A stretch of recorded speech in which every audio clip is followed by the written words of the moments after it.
Well, I'm gonna got it here. Mhm. Okay.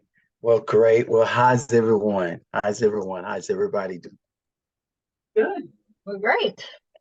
Oh, great, great. As she said, first of all, I want to thank you all for allowing me to just come and be a part of what you all are doing. When Chevy called me and asked me if I would attend, if I would do this, I told her I would be more than happy, to do that, whatever you all needed me to do with this. Um, I can get right on into my life story and things that God has done in my life, things I have gone through. I think it's really, really significant because every weekend I'm with about 40, 30, 40 teenagers who I see as little Beltons, in our society today. My life started over in the Cherry community. I don't know if you all know much about Charlotte, but it's right between Miles Park area, Deerworth area, downtown area. I grew up there somewhat. That's where I was born there in Cherry. If I think back, I don't remember much beyond 5 years old. I know when I was five, and I'm just going to share this because I think it's so important. 5 years old, I was sitting on the porch with my younger sister who was four, and my younger brother who was four, and my younger sister was 3 years old. I didn't know a lot about what was going on with my mother, with my father, even the home that we grew up in. I found myself being at my grandmother's house a lot, but I didn't know why. Didn't know that my dad was an alcoholic, and he was very abusive, to my mother. And this particular day, we were sitting on the front porch, and I saw my dad coming down the street. So I began to call to my mother and say, "Mama, Mama, I see my daddy. I see my dad." My mother was telling me, she was saying, be quiet, telling me to shut up, actually. That wasn't my dad. And I kept telling her, I said, Mom, I see my daddy. I see my daddy. She said, shut up, boy, that's not your daddy. What I didn't know is he had jumped on and beat my mother, and my mother had called the police, and he was supposed to be locked up, in the county jail until laws changed. That was going on for years and years and years, and there was nothing really being done about it. But somehow he had gotten out of the county jail. My mother thought he was locked up, but he wasn't. He was coming down the street. So when my dad walked up toward me, um, he walked up toward me. My little brother and little sister stepped over us, to come on, get on the porch and walk in the house. When he walked in the house, I just turned around and looked at him. I saw him going toward the kitchen, not thinking anything about it because I was ignorant to what had been going on in our household. And so I turned back around. A few minutes or seconds later, I heard my mother screaming. I jumped up off the porch and I ran into the house to where I heard the screams coming from. And it was at her bedroom. And when I got to her bedroom, I saw my dad on top of her, stabbing her with a butcher knife, stabbed over 15 times. That they were stabbing my mother. And I watched in horror, wanting to help my mother, but it was my dad that was trying to murder her. And at that point in my life, I was very confused because my mother was screaming out for help. I wanted help, but it was my dad who was trying to murder her that day. I remember how somehow she was able to get out and run, and the ambulance came, and I saw my mother in the gurney getting put in the ambulance, and then we were sent to my grandmother's house. That day, that day impacted that 5-year-old boy's life like nothing else. had in the 5 years I was alive. That day I said to myself, when I get old enough, I'm going to get my dad. I'm going to blow his brains. I'm going to get him for what he did to my mother.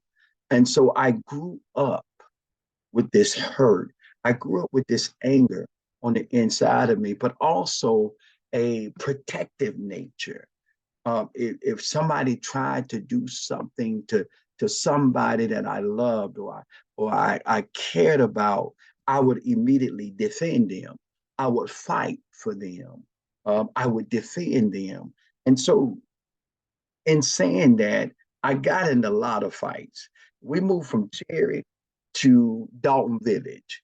Dalton Village is basically where I grew up at as a teenager and all that. And there in Dalton Village, there was around us, there were gangs, there were alcoholics, drugs, violence, all kinds of things in that particular neighborhood. So I went from um, that experience in Cherry.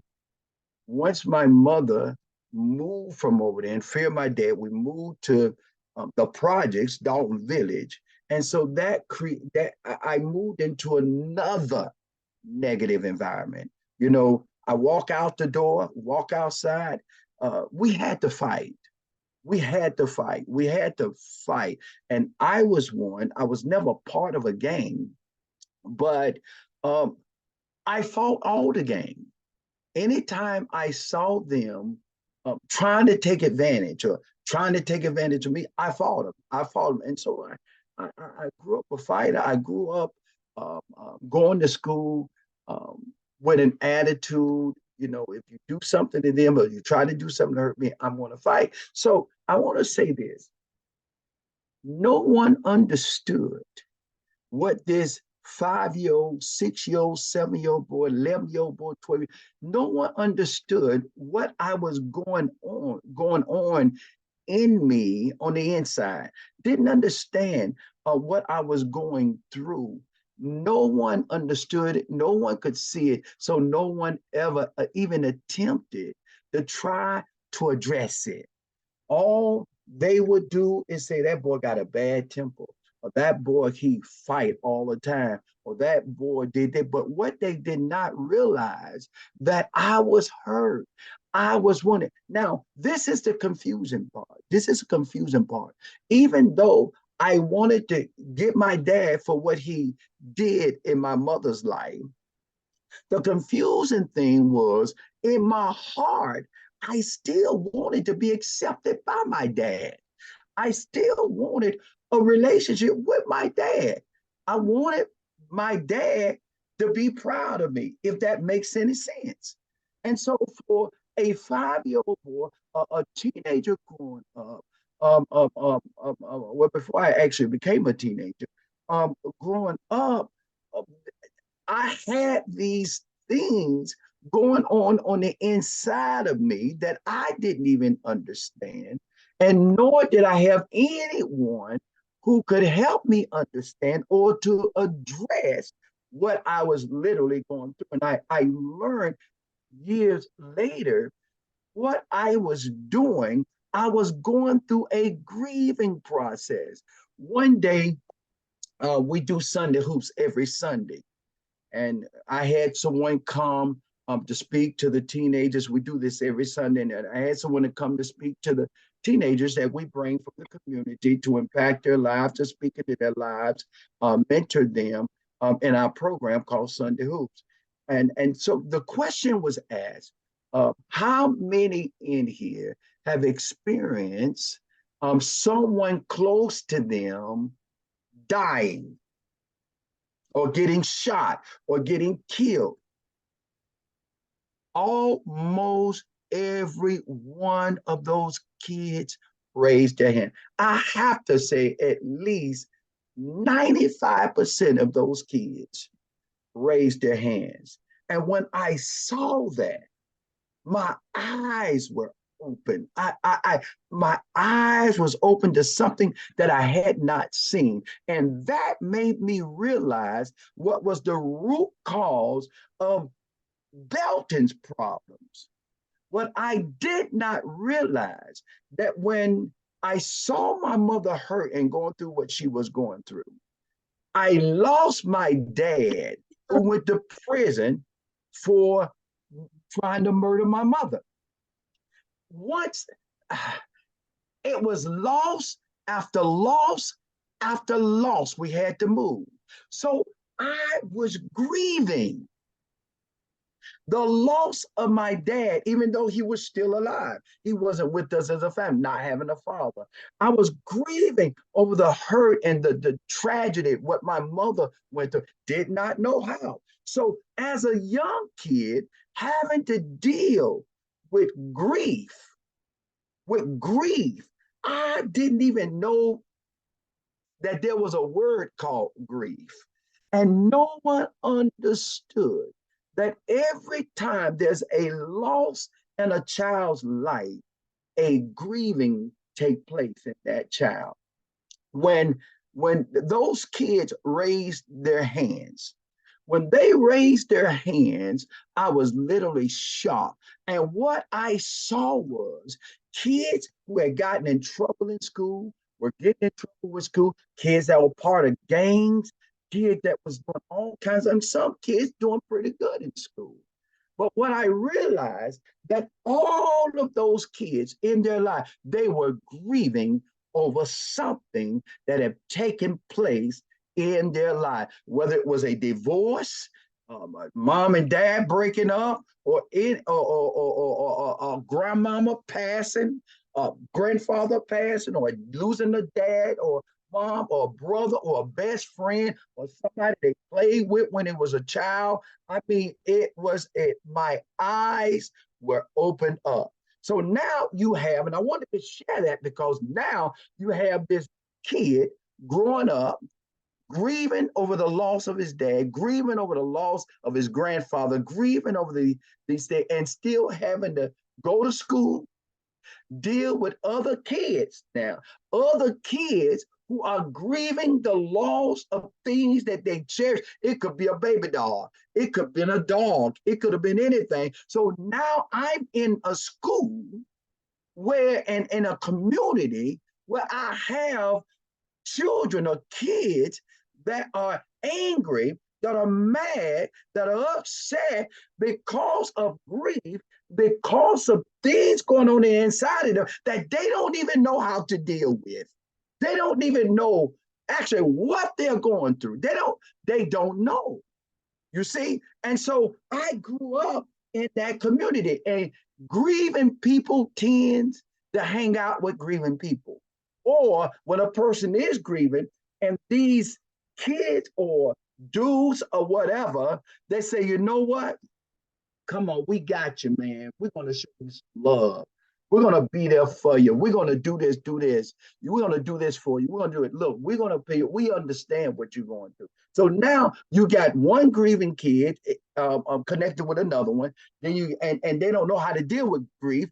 So now they're angry, they mad, they're frustrated. So these kids tend to connect together. Why? Because you can feel my pain. You know what I'm going through. You say, I deal with this every day.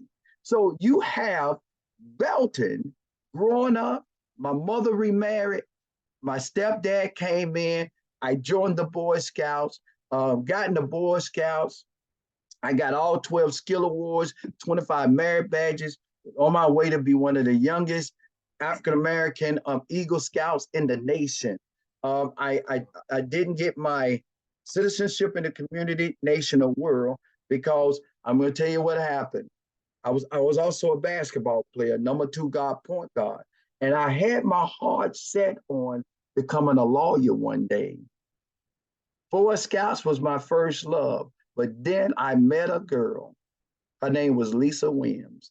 I met her, and then she took the place of the Boy Scouts. I started to experiment with sex, ended up getting her pregnant at the age of 16. When that happened, they say, she's pregnant. She's pregnant. She's having a baby. Let me tell you something. I was shocked. I was afraid. I was scared. I didn't know what to do. Why? Because I was a baby having a baby and never having a father, not even knowing what a father is.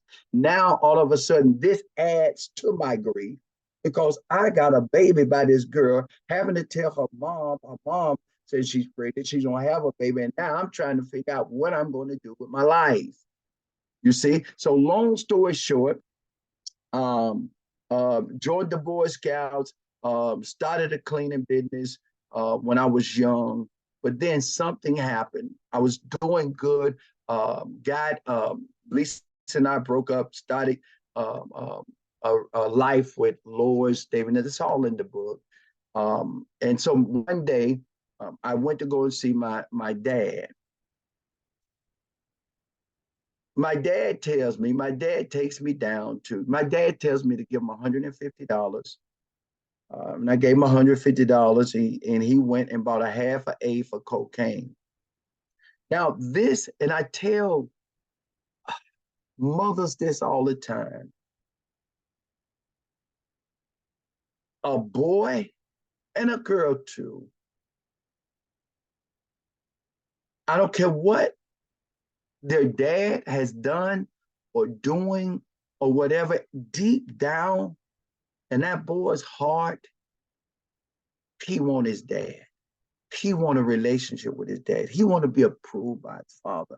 He want that. And so my desire for that overrode my desire for what I said I would do to him when I got older. And so we developed, he started coming to my basketball games, started doing, coming around, seeing me, watching the game. And all. So we developed, he began to show me interest in me. He began to just come and bought me a pair of tennis shoes to play ball in. And so we developed somewhat of a relationship. But then on this particular day, when I went to see him, he told me to give him $150. Now, in my dad's mind, he's never had a dad. He's never had someone to love him. He's never had no one to treat him or teach him right. His father was was a part of the German mafia who flee from Germany to Haiti. He met my grandmother on my dad's side. He met my grandmother in Haiti. He got my grandmother pregnant with my dad. So my dad was half German and half Haitian. Then on my mother's side, Indian, Caucasian, everything in there. So I got some of all of them in me. So sometimes my wife say, "What did you just say?" I tell my wife, I don't know who that was. I don't know if that was the German, the Blackfoot Indian, the black man, or the white man. I don't know who just spoke, baby. So you can't hold that. I got some of everybody in me. And so, in saying that, he had no father figure. He had no one in his life. So he grew up in the streets. So he had hustlers, pimps, and all of them teaching him about life. And so my dad was a hustler. He was a drug dealer. He was a ruthless warrior. He would been in all kinds of trouble and did all. So my dad in his mind was thinking, this boy don't drink, this boy don't get high, this boy don't do this boy don't do this. So he wanted to introduce me to something that I could make money on, to make money with, and have a good life. That was his mentality. You see, and I had to learn that later on because I was angry with him. I had things in my heart toward him. And the Lord had to show me that didn't have a father. He didn't have nobody in his life. He grew up in the street. He was this, he was there, and showed me his life. And I began to literally weep and cry over that little boy who had nobody, that was abused, mistreated, misused, beaten, went through all that. And so that little boy became my dad. So he was the one who went and bought a half an eighth of cocaine and took me to an apartment in Piedmont Court and began to cut the cocaine bag of him. Now I'm watching him. And he tells me, you sell this for $10, you sell this for $25. And I looked at it, I said, that little bit of stuff, nobody will pay 10, because $10 is a lot of money to me. I said, you could, nobody go pay $10 for that little bit of stuff and $25 for this little bit of stuff. And son, they'll buy it. He said, they'll buy it. And that's where my drug game began. I wasn't a gangster. I wasn't a gang member. I wasn't some crazy lunatic. I was an intelligent young man and wanted to become a lawyer. And I did not know, really, I was green. So I was afraid to sell it. So I gave it to my brothers, my older brother, 5 years older, man, his friends. And they said, oh, we can sell that. That's cocaine. So they went to sell it. I said, well, bring me my money back. So they would come back and bring me a little bit of money and say, the police got after us. We had to throw it away. We had to do this and scare me. I would get scared. It was like, I said, oh, okay. And so I just have enough just to buy some more. Then I realized, after that went on for a couple of times, I realized I started seeing them with nice sweatsuit, nice this, and they got nice watch, they got this, but giving me this stuff, saying the police. So I realized they taking my money. They taking my money. They doing it. Y'all taking my money. And so I said, from now on, bring them to me, and I sell my own stuff. And that's where my journey began and selling drugs. It actually began there, but I think it began in Dalton Village and Piedmont. I started selling because over there and there. And before long, I became, one of the major drug dealers in the city of Charlotte, and I began to lock down Piedmont Court, and which eventually led to the Piedmont Court shootout, 1985 shootout. Some of the stuff is not accurate. I'm not saying in the book, but what the papers wrote, Big Lou and I, we were not drug rivals. In fact, Big Lou had he would use his drugs, and he would run out of drugs, smoke up all his drugs. And so one day he came to me and asked me to help him because he was broke. And so me with my heart, I gave him drugs to get on his feet, to get back on his feet. Now, once he got back on his feet, he wanted me out the way so that he can take over the drug trade and Piedmont Court. And you know that people came from all over to buy drugs there. And on a Friday night, Big Lou and my brother, he was arguing with my brother, and I told him that he wouldn't do anything. He's not going to do anything, to my brother. And so he came charging at me, and he saw my 45 in my car. So he shut the car door, got in my face, and said, you and I could fight. This little lady came and said, Big Lou, and got between us. He said, he's a kid. He's a kid. Why are you trying to Jamal, he's a kid. She was talking about me. And he turned around and he called her the B word and said, what you got to do with her? Get the blank out my face, and smack the lady. Let me tell you all something. I went off. So on that Friday night, him and I was getting ready to go at it for that when he hit her.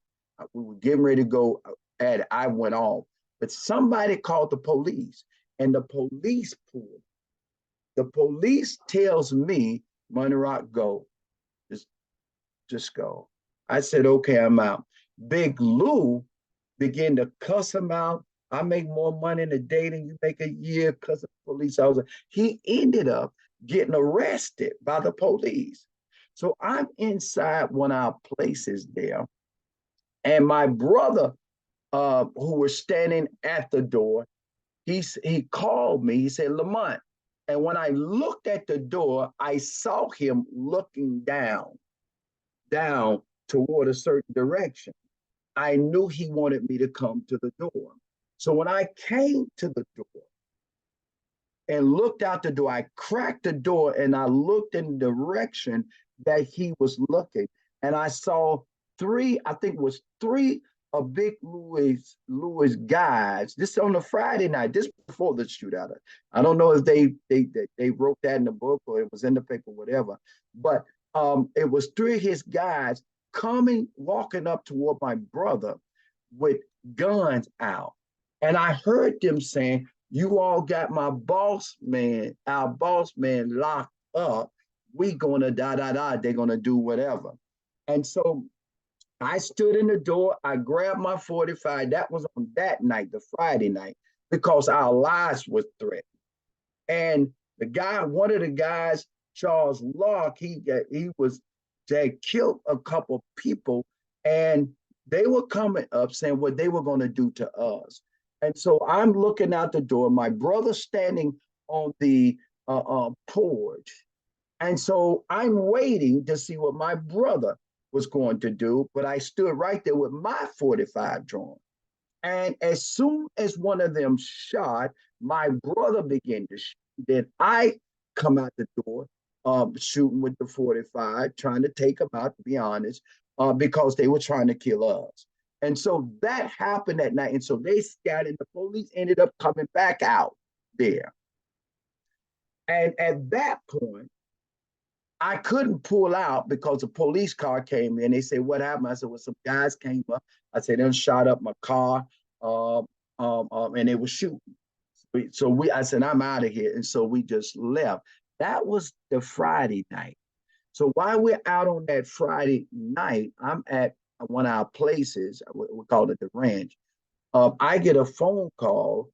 Big Lou had got out of jail, and he was out there shooting, drinking, getting high, whatever, saying that they was going to kill me. I was going to die the next day.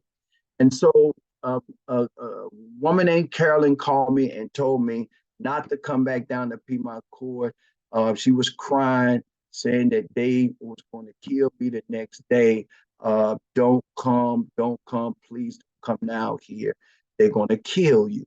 Now, you all know, now I just told you as a kid growing up and how I was protected and what that did in me. So, when I heard what I heard from her, what do you think I did? You think I ran? No, well, I guess from history, I didn't run. But I stayed up that night planning what we were going to do that day, and we executed it that day. I didn't go down to shoot him. I didn't go down to do anything. I went down to let them know you're not running me from nowhere. In fact, when I came up, we went to the park. We come up the back.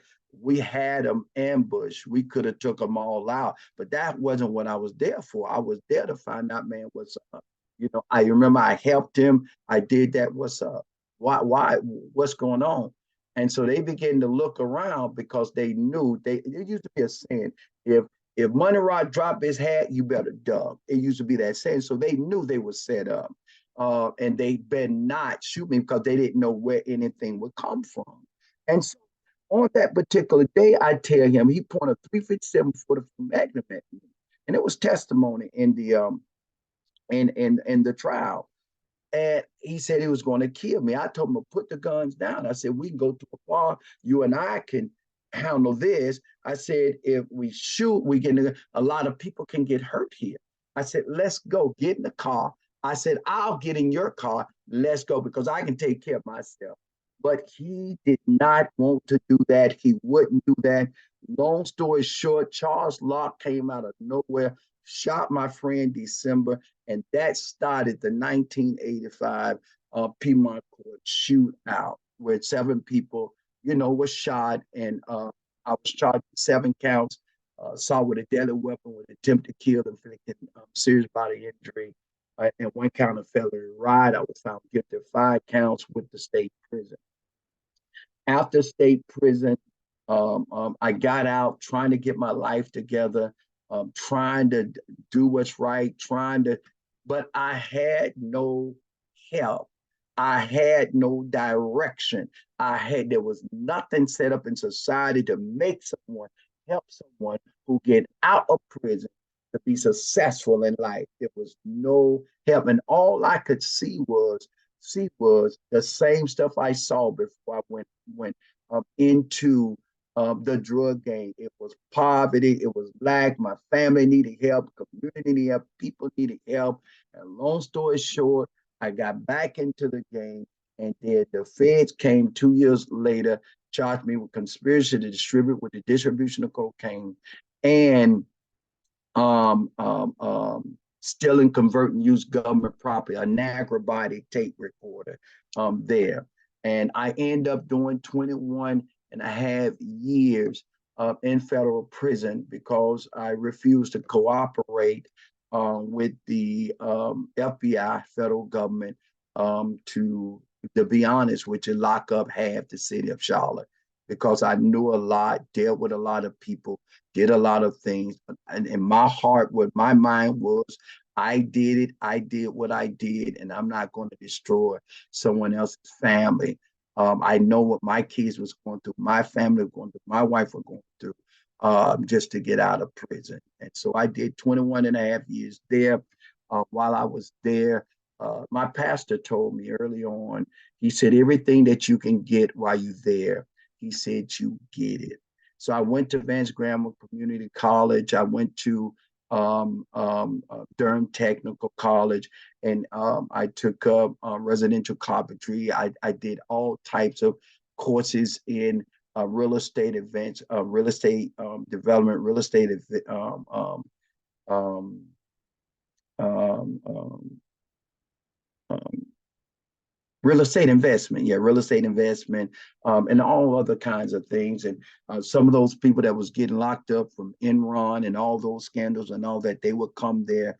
I started churches in across the Federal Bureau of Prison, Spirit Fields, Word churches there, and that's a whole nother story. I'm not going to get into, but did that and began to set up classes, asking those gentlemen that was locked up that could teach on stock market commodities and different things that we didn't get and we don't look at while we're out here.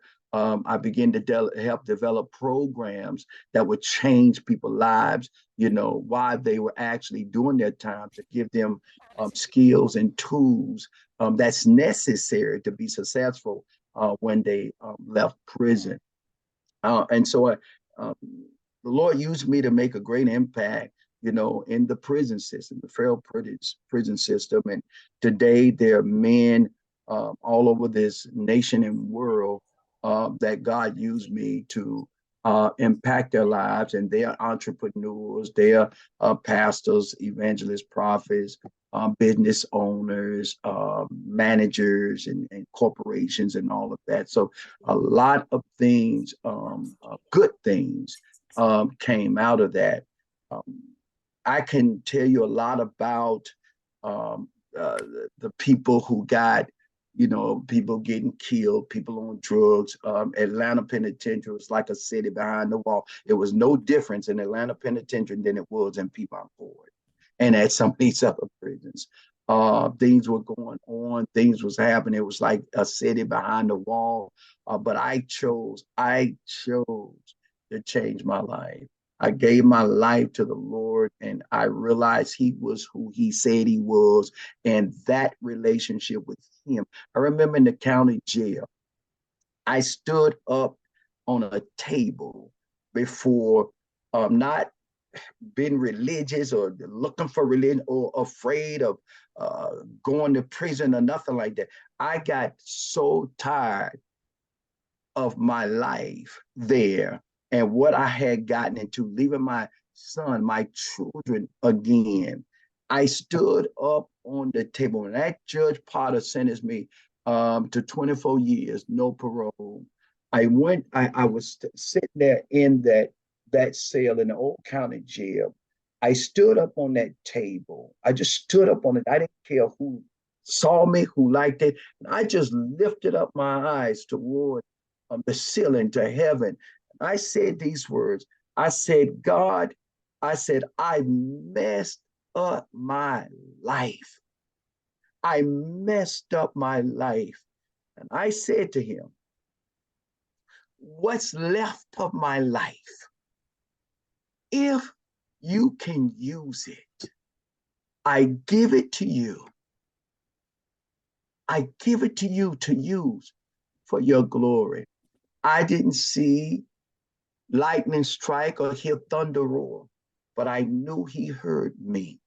And from that day, my life has never been the same. I can tell you minute that'll be in the movie because a movie is going to come out, a movie coming out. But things that took place in there, that's the things that happened in there. I can talk about all of that. But the hardest part, the most hurting part, the most trying part, the most difficult part of being incarcerated is having to deal with the struggles, the loss of the people that you love. When you are out there doing what you're doing, you're so caught up in money, fame, power, and all of that, and not even realize that it's the small things that's important to your children. You don't have to sell drugs. You could be, your job could take that place, your job or anything else, your sports or whatever. But not being at my son's or my daughter's first year school and having children who's crying every time you talk to them, Daddy, when are you coming home? Daddy, when are you coming home? Daddy, when are you coming home? Daddy, I miss you. Daddy, I love you. And then seeing them come and then having to leave the visiting room and seeing what they were going through because their father wasn't there. And then not being able to throw a football, go to school, see them play sports, none of this. They live and they die while you're there. I can't tell you what a man go through or what a mother I go through when they lose a child. I talked to my son Demario. He was 5 when I left, when I got locked up. I talked to him in August of 20, August of 2002. He was going to Independence. He was playing football, boxed, wrestled, and we would talk about him wanting to go to Florida State University. He wanted to go to Florida State. And I said, I can't wait to get out to be able to see you play and all of this. That was August of 2002. He was 17 years old. In October of 2002, I get a phone call. They say, come to the chapel. I went to the chapel. And they said, you need to call home. I called home, and my sister told me that my son DeMario had got shot and killed the night before. I was devastated. I was devastated. Um, I had done so much to change my life. My only prayer was, God, please protect my children, protect my mother, protect my family until I can get home. But my son died. My son died. Let me tell you something. That challenged everything that I believed in. I come to his funeral. The first funeral I preached and ministered at was my dead son's funeral in a casket behind me. I can't tell you, I can't put into words what that did to me. But I chose to hold on to my faith in God. I said to him, I don't understand it. I don't understand why. I said, but one thing I know, based on what you've done in my life, I know you're faithful. I know you're faithful. I go to that funeral, I come back, I asked my brother, my cousin, and my brother-in-law, I said, please, I'm in prison. Just before I left the funeral, I said, I'm in prison. I said, spend some time with my sons. I'm here. I'm going back to prison. Please, just let them know that somebody cares, somebody, and they promised me that they would do that. Well, 8 months later, I get another call to the chapel. I go to the chapel and they say you need to call home. And my sister on the other end, she tell me my son, Stephen, he was 2 years old when I left and went to prison. At the age of 15, he was at my son's. Him and Demario was like this. They was together all the time.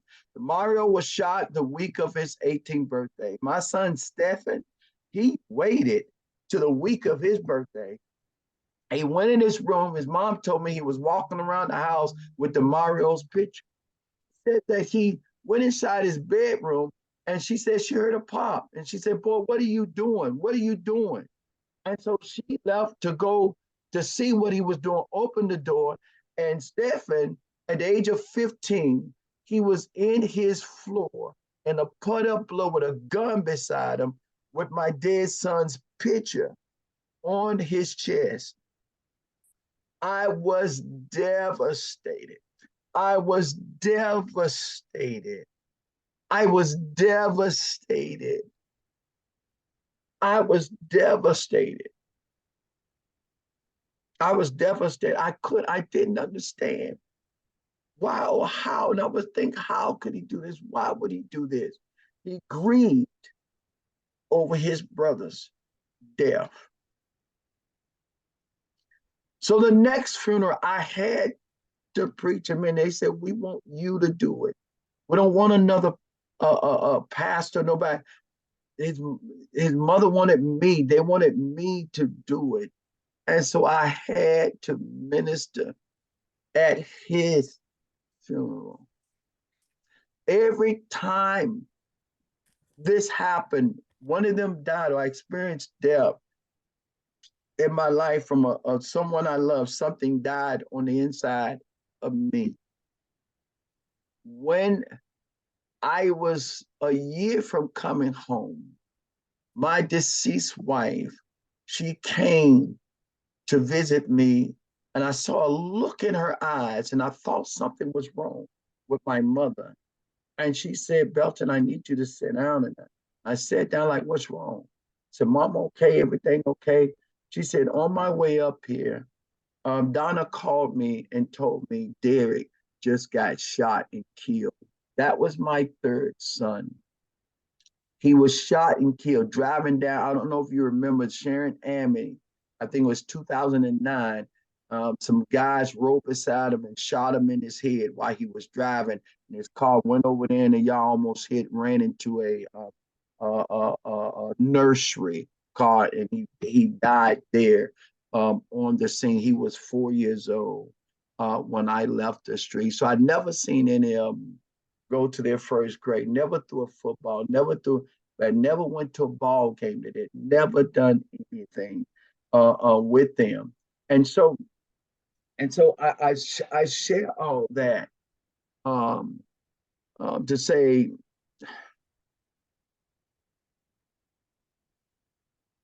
two things changed my life. It was God and what I went through. It was God and what I went through. Many things I didn't understand. I heard. Um, but while I was there, I prepared myself. Guys would look at me, and I would be in classes. I was doing this, and after all this happened, and they would look at me and they would say, Pastor Platt, how in the world can you smile? Can you laugh with everything you have gone through? You lost your sons, you lost your sister, you lost your dad.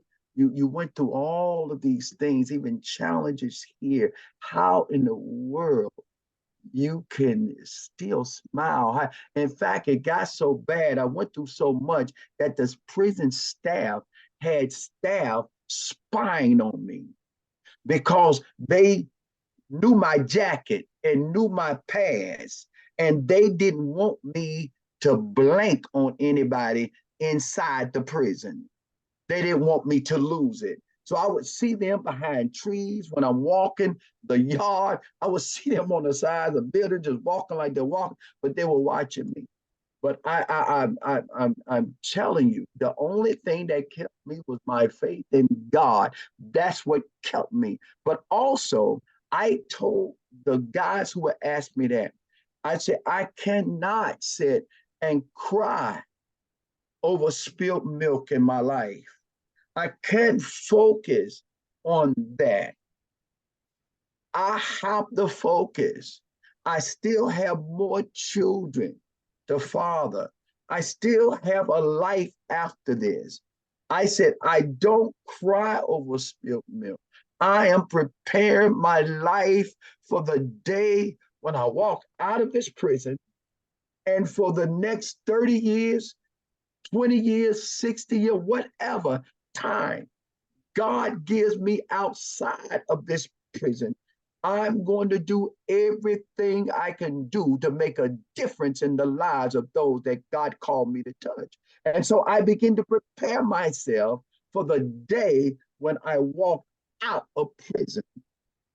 And and, and I thank God for the process I went through. After when I got out of prison, I got out of prison with a couple pair of pants, a couple shirts, some hygiene, and I went over to a halfway house in Florence, South Carolina. I went there and got out the halfway house and had to start my life over. My deceased wife, she was living in a 2-bedroom house with uh, um, busted windows, glass out, rats coming up through the snakes coming up through to the floor. And it was a very humbling experience. But my faith in God is what have made me the man that I am today. And now God is using me to touch lives around the world, across this nation. I told she didn't have to read all that biography of bio, but I live today because of my faith, my trust in God, and my love for people. So every Sunday, I take the bus. I don't have church services on Sundays. I go to the communities. I pick up these kids who are grieving, who don't have fathers, who may be gang members, who may be what society think is trash, and what I couldn't be to my sons. I'm doing everything I can to be to those boys that I pick up every single Sunday. Every time I look at them in their eyes, I see Derek, I see Stephen, I see the Mario. A lot of pastors didn't be like, why do you do this? Why do you do it? What? How can I not do it? If we don't sacrifice time and resources to try to help, if it's just one, where would our future be? Who's going to help them? And so this is why I do what I do. God bless you all. I know you got time.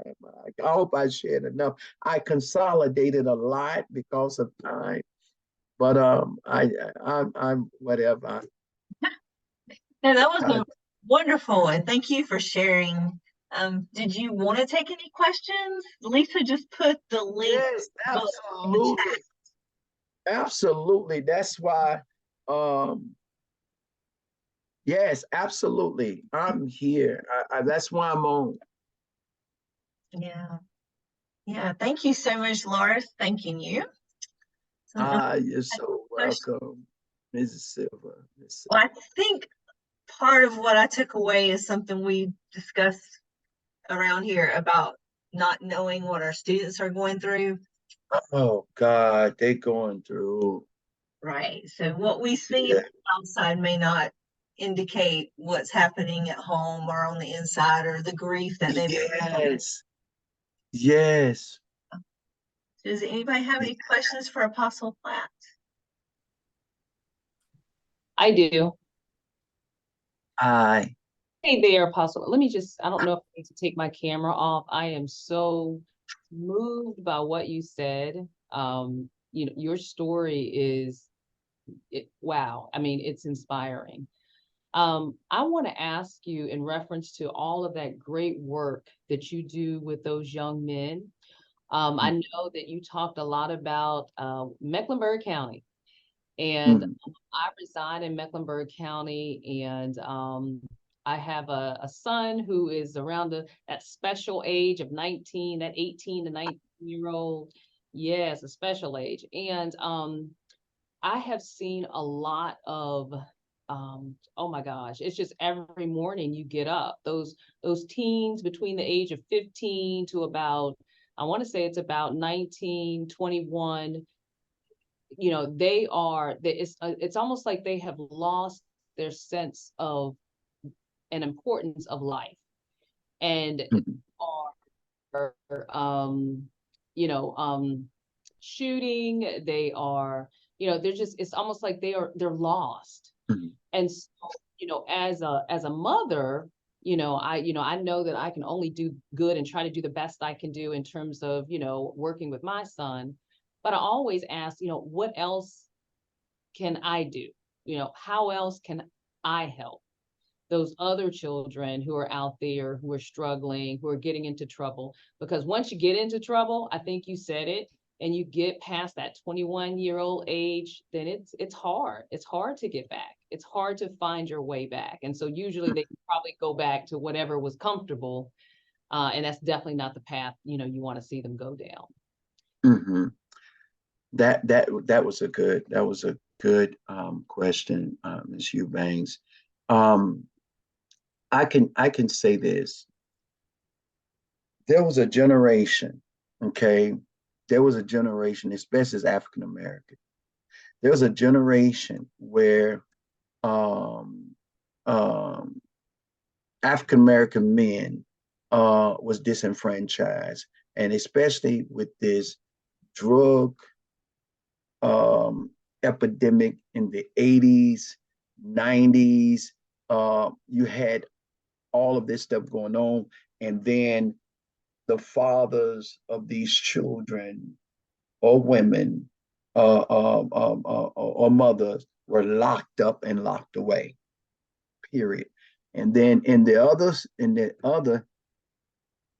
thank you, Miss Catherine. The other part of that was you had an absence of fathers who may have not went to prison, but left their homes.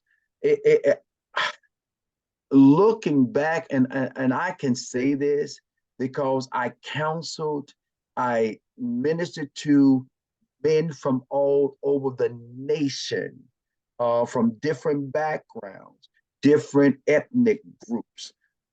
And I'm telling you, those men 9 times out of 10 had the absence of a father in their home. That male figure, that male mentor, that male person in their lives that actually took time to build relationship and love them and pour into them. The majority of those men lack that. And we're getting statistics about fatherless homes that affect the girls, the boys, and all that's fact, and the evidence is there. Um, that's why I do what I do. And that is this: if things are going to change, we have to be the change. We have to decide to be the change. I've had people, I've asked leaders, ministers, different people, come, talk to the kids. Just come and just let them know you care about them. Just give them your story. Come to, I can count on one hand how many people have come to impact, just speak into those kids' lives. So the first thing I see is that someone have to care. Someone have to care enough, care enough to say, hey, just like you just asked me, I have a son, but I need to know how can I help these other kids or do something about this. The answer is care and love. I cannot tell you. I'm gonna give you a good example. And I don't think women know how much power they have when you see those 14-year-old boys, 15-year-old boys, a 16-year-old boy with guns or doing whatever they're doing.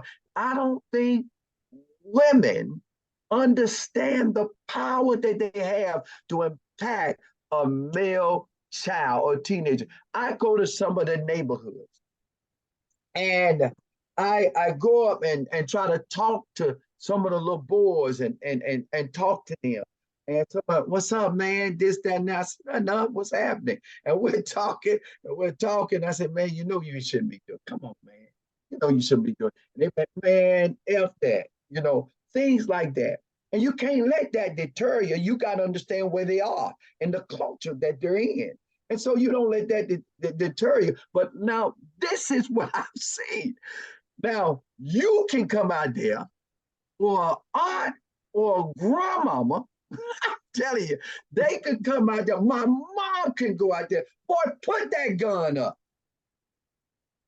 And be like, yes, ma'am, Miss Carey. Okay, I'm not going. I'm like, what? I need to give me a gang of women, aunts, grandmothers, and carry them to the neighborhood with me because it's like, I mean, it almost every time. Those kids see them and they can go and say, boy, what you doing? Hit him, bam, grab that man, come on up. And he got an AK on his side. Wow. It's and we see this. We hear about the shooting, we hear about this, but they still children at heart.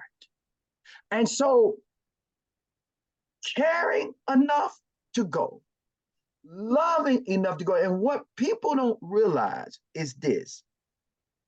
You have a 19-year-old child, and people say, you know what? I'm not getting it. That's them over there in South Side. That's them over there in Good Valley. That's them. I stay on the plaza. I stay here or whatever. But that little kid that you just said, I don't care. That's them. Their parents need to do this and that. But a lot of them don't have parents. A lot of them, their parents is on alcohol, drugs, or whatever. A lot of parents don't even care.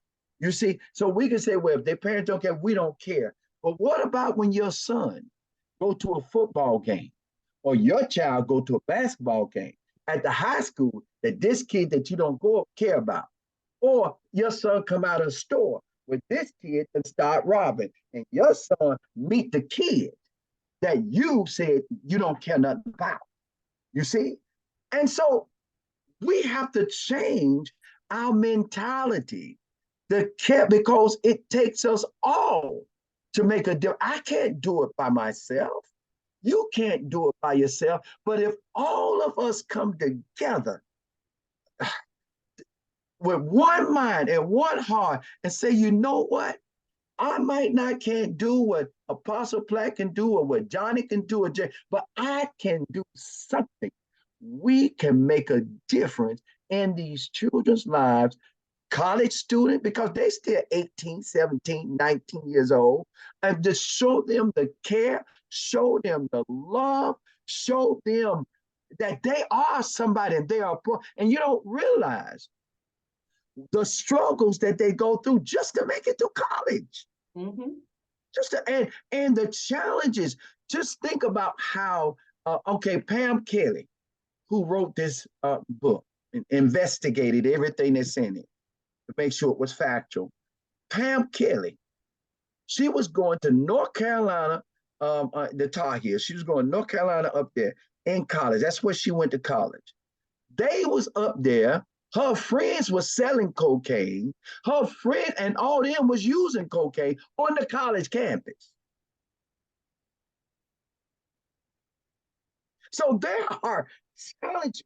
And I know some of you all who may have went to college, you know about the parties and all this other, these different things that may lead to tragedies, even in the lives of college kids. So what would I say about the Beltons? In fact, Laurie had mentioned that the Beltons that are in Rowan-Cabarrus Community College. I believe that you all that are working there, you all have an obligation not just to teach them whatever courses or to make sure the the college ran the way it's supposed to, but taking the responsibility that I am responsible not just for my child but for all children to ensure that these young girls, these young boys, they have the tools necessary. They are equipped to live life in the way life should be lived. Not just educate them, but be changed, but be a change, be the ones that perfect change in their life with what your love for them, your mentoring doing them, seeing how they're doing, seeing if you could be a help to them, seeing if they just need someone to talk to, just caring enough, loving enough to show them, hey, you're not in this alone.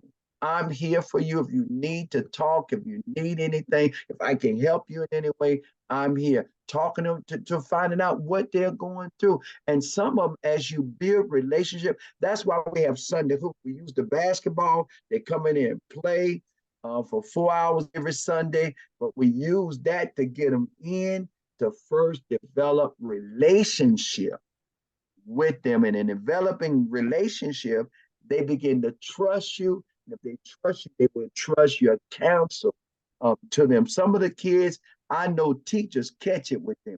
But when they get there to Sunday hoops and I'm talking to them, you would think that they are different people from another planet. That's because I take the time to spend time with them, to love them, to let them know that they're special, let them know that they're going to do great things in life, and let them know that they don't have to make bad choices, and show them my life where my life turned around for God's glory, His honor, His praise, and to let them know that they could be a success. I think caring and love and just getting involved, Miss Eubank. Just take an hour. We got Sunday hoops. Come by there. Hour. Look at it. You ain't really got to say that. You'll see it. And they just taking the time out to care for another person's child like you cared for yours. You're 19 years. That's what makes it. Thank you so much. Yes, ma'am. Yes, ma'am.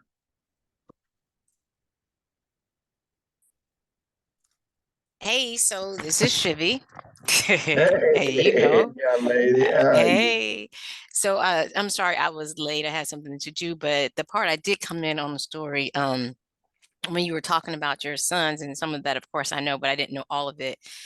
And I just want to say thank you for sharing that because there's so much that people, like Lori said, we go through that we just don't realize. And sometimes a lot of people have smiling faces, as the song would say, right? And Right. and behind the scenes, we just don't realize it. I was telling Nikki I went to a NAACP meeting last week. I ain't gonna say all this stuff, to a banquet, and the guest speaker had said to those that were sitting there, and it just reminds me of what you said, that y'all come to these banquets and you pay this money, but you're doing nothing out in the community for our Right. young men. Right. Right. And so I think I think that's an important, what you just said was really important. And I think people have to realize that it's not, it's all right. It's all young men, not just Exactly. any in particular Right. group, right? Exactly. Right. You know, Exactly. because there's no the things that people go through, there's no discrimination in that, right? That's right. And there's, with our young, it doesn't even matter, with our young people. And so all of them can end up in jail, as you have Absolutely. witnessed. Um, Absolutely. and we have our babies, our teenagers being sentenced as grown men, and then they're going to adult jail, right? Mhm. Being young teenagers. So thank you for sharing your story. It definitely has given me an outlook on some other things. So Awesome. You know what I realize this too is hurt people hurt people.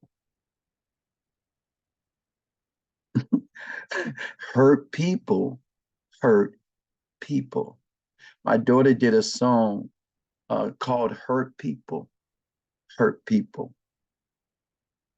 A lot of times we look at like what you just said, Miss Laurie, and that was we look at the outside, not discerning what that person could be going through on the inside. I asked my wife, we were walking today, and I said, babe, I said, how can a person go into a place and just kill 10 people, 5 people, 7 people with no conscience? What happened in that child's life, that teenager's life, that got him to a place where he's so full of anger and hate and rage that he'll go and kill people? Maybe if his father, mother, teacher, somebody could have recognized the hurt, the pain, the stuff that he was going through as a child or teenager, those 10 lives that were taken may have been saved. It's so important. And how can we know these things, drive around, go out and live life as usual and do nothing to try to do something to make a difference in our society by touching these young people's lives in some kind of way?